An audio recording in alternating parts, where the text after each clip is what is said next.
One of the best pieces of advice I was ever given was as a junior doctor, when my consultant said, there are no such things as stupid questions. Better you look stupid than the patient looks dead. Now extrapolate that into business and you can get the idea.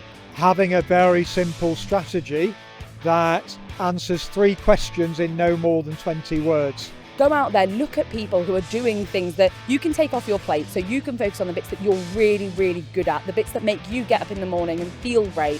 I'm Mike Harris and I help businesses to successfully grow their profit and turnover.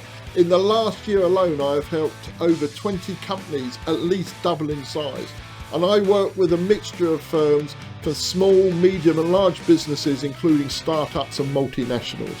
Every business grows differently. There's no single playbook to follow. The most valuable lessons come from those who've been there before and truly understand what works. That's why we seized the opportunity to interview a diverse array of experts at the recent Festival of Entrepreneurs, the UK's premier event for ambitious business owners. A crucial element in scaling your business is your strategy. In this episode, we pose a critical question to our experts. What are the biggest challenges in implementing your business strategy? Well, I think that one of the things that's come across already is this concept of networking and mentorship. Find someone who's done it before, find someone who's been successful in that field, and don't be afraid to ask for advice. One of the best pieces of advice I was ever given was as a junior doctor, when my consultant said, there are no such things as stupid questions. Better you look stupid than the patient looks dead. Now extrapolate that into business and you can get the idea. Don't be afraid to ask. Find people who've done it, find people who know the answers to your questions and ask them. Having a very simple strategy that answers 3 questions in no more than 20 words. Those questions are, what am I passionate about in my business, which is normally the purpose? Secondly, what can we be the best at? And thirdly, what's our economic engine? How are we going to make money? Answer those 3 questions in 1 sentence of no more than 20 words. We did that in Business Leader, and we said, Business Leader inspires our founder and CEO members to fast forward their growth through unique content and facilitated learning. And that is all we do. Everybody's very clear, and if they're doing something that doesn't fit with that strategy, they should put it on the not to do list and stop doing it. A strategy that businesses should implement is taking a step back. I think they live and breathe the day to day, every single day and night.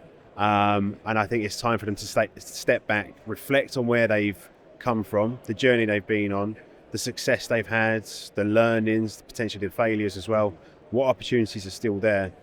I think that's a great way to then strategize and move forward. I think if we are in the trenches and we keep looking at what we see as kind of blurred lines and can't see the wood through the trees, I think that's when strategies start to get very, very hazy and vague. But I think taking that step back is the first step to really kind of strategizing with intent. I think you always got to sort of take stock in terms of where you are today. I think then looking at the almost the external world, right? So what sector are you in? Is it a growth segment? Is it in contraction? Who are your competitors out there as well? What's the landscape that you're operating in? And then we need to say, okay, well, what's your mission? What's your vision in terms of where you're heading? And then we identify the strategic drivers for growth. So that might be around marketing, it might be around brand, it might be about product offering, pricing, commercial. So we identify the strategic drivers for growth, and then that allows us then to really put together a comprehensive plan that essentially gets you from A to B. And from that obviously becomes, it's linked to your P&L, it's linked to your 5-year business plan, your investment cases. So it all really needs to hang together, but having really looked at internally where you are, external world, where do we want to be and what are those drivers for growth, and how does that importantly connect to the numbers, the finances and the investment that you might need to raise? So I think one common pitfall for early stage companies is they tend to fall back on a chicken and egg problem between not necessarily having funding and then not being able to go to market with a product. And sometimes they build strategies around funding, around spending, around the need for capital in the bank, whereas actually the stronger strategies are the ones that don't tend to rely on, I need £500,000 in order to achieve A, B and C, but doing it in a more cost-effective way. So relying too much on external funding. I think the trap I fell into at the start was I wanted to do everything because I don't want to miss the opportunity.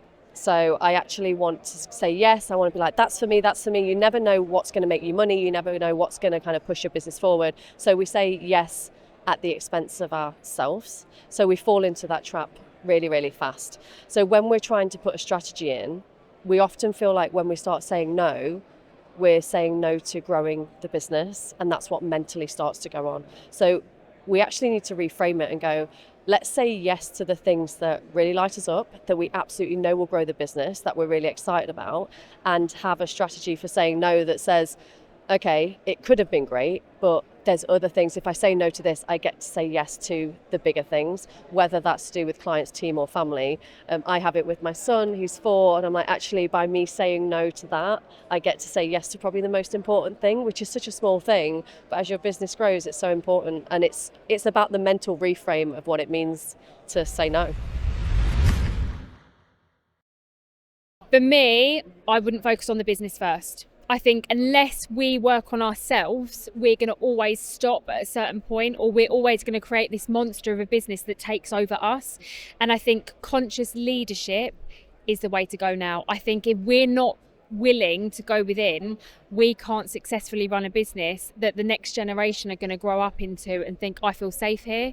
Because if we don't feel safe within ourselves and we're second guessing ourselves all the time, or imposters, feeling like imposters, and creating these toxic workplaces because you just can't confront people, or you confront them too much and you're bringing your trauma back into the business, that's having a ripple effect not only on you as a leader but your business. So I think strategy comes after knowing who you are as a leader first, being very conscious and aware of that, and being able to adapt and be flexible, especially with all these things like AI coming into play.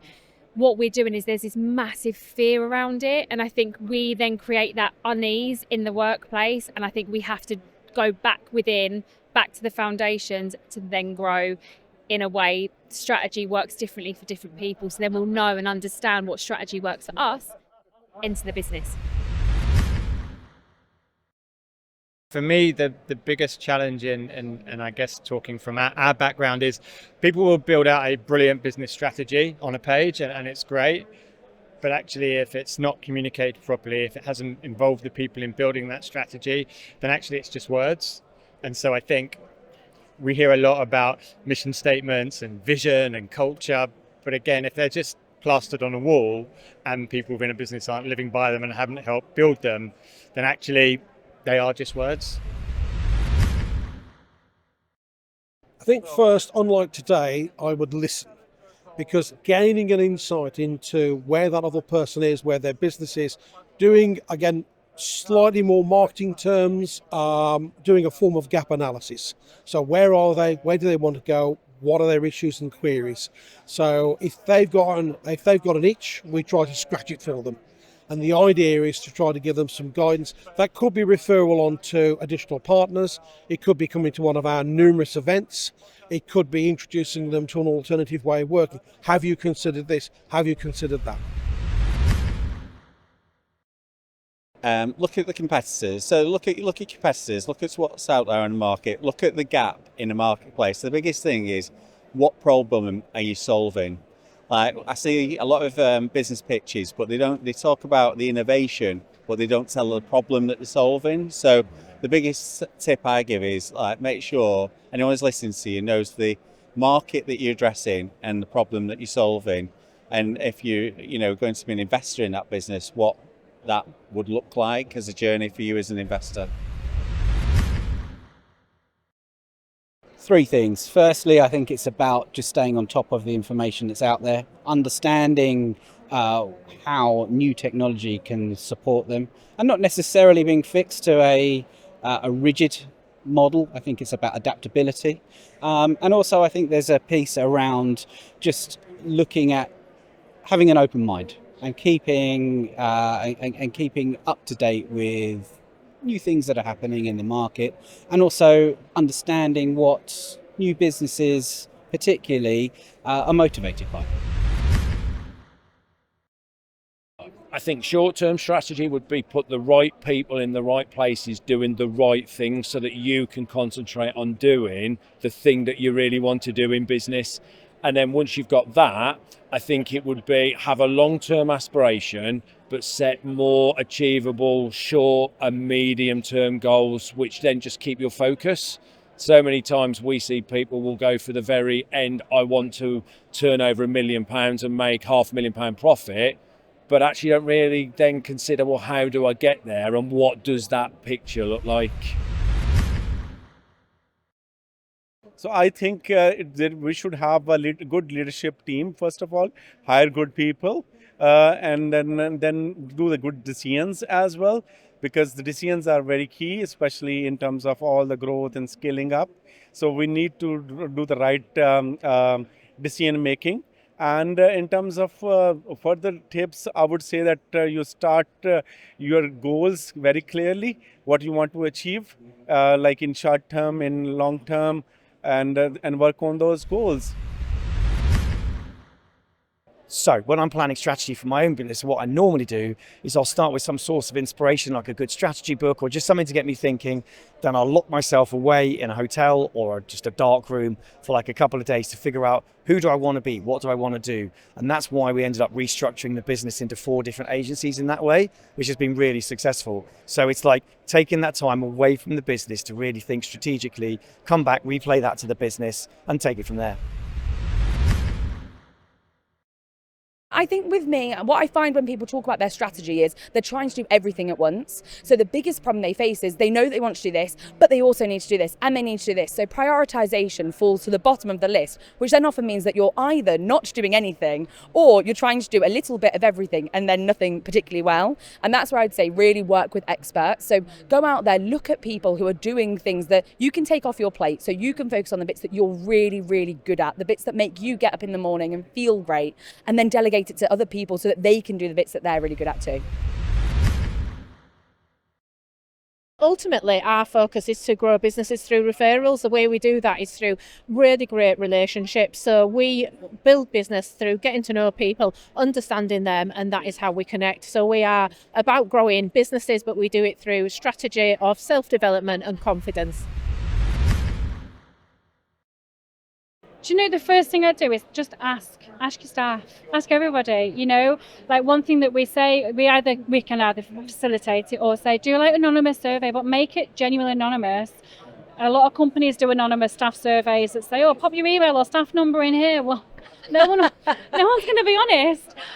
But do it genuinely honest. You don't want to pinpoint and label individuals and say, oh, you said you're autistic, so let's chat. You need to know who's in your workplace, and it doesn't have to have a label attached, but a lot of people might struggle with the environment, with the lighting, and at least you will know there, the beginning of your strategy will be reasonable adjustments. Yeah. And to be honest, a lot of people panic thinking, oh, it costs a fortune. There's over 50 that's under £50 that can be implemented right away, that would support. So part of the strategy, I say the first thing, ask your staff. Yeah, speak to them, find out. Just ask them, communicate. Yeah. Either a survey or ask them one-to-one or just general conversations, but find out off your staff what they think and feel first. Brilliant, thank you so much.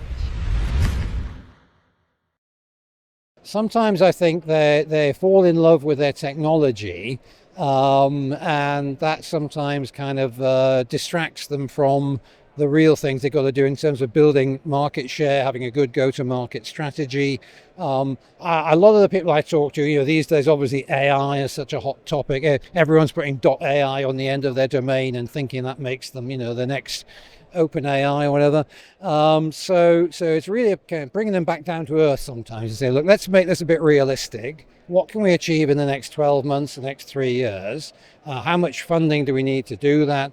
What's missing from your team? Oftentimes they don't have effective financial resources. So here at the festival we've got people that provide fractional CFOs, even fractional marketing officers. So they've got to understand what they are good at and what they're not so good at. And you've got to put ego to one side and bring in some help. Leave a comment if you're watching this on YouTube. You can message me directly on LinkedIn or email me on the email address that you see here. And don't forget to like and subscribe by clicking on the bell icon for more valuable insights into leadership and strategy. Just a quick reminder of where you can find us. You can watch us on the Leaders in Strategy YouTube channel, listen to us on Spotify, Apple Podcast, Amazon, Podbean, Podchaser. We upload every episode onto LinkedIn and onto the website. We've now got the Leaders in Strategy blog running, which captures the highlights from each episode. And we've also got the Shorts channel, How to Grow Your Business, where there'll be clips from this episode. Thank you everybody for watching. Hope you've liked it today and you've got a lot out of it. And I'll see you all soon on the Leaders in Strategy podcast, when we'll be talking about strategy, leadership and all things business. I'll see you then. Thanks.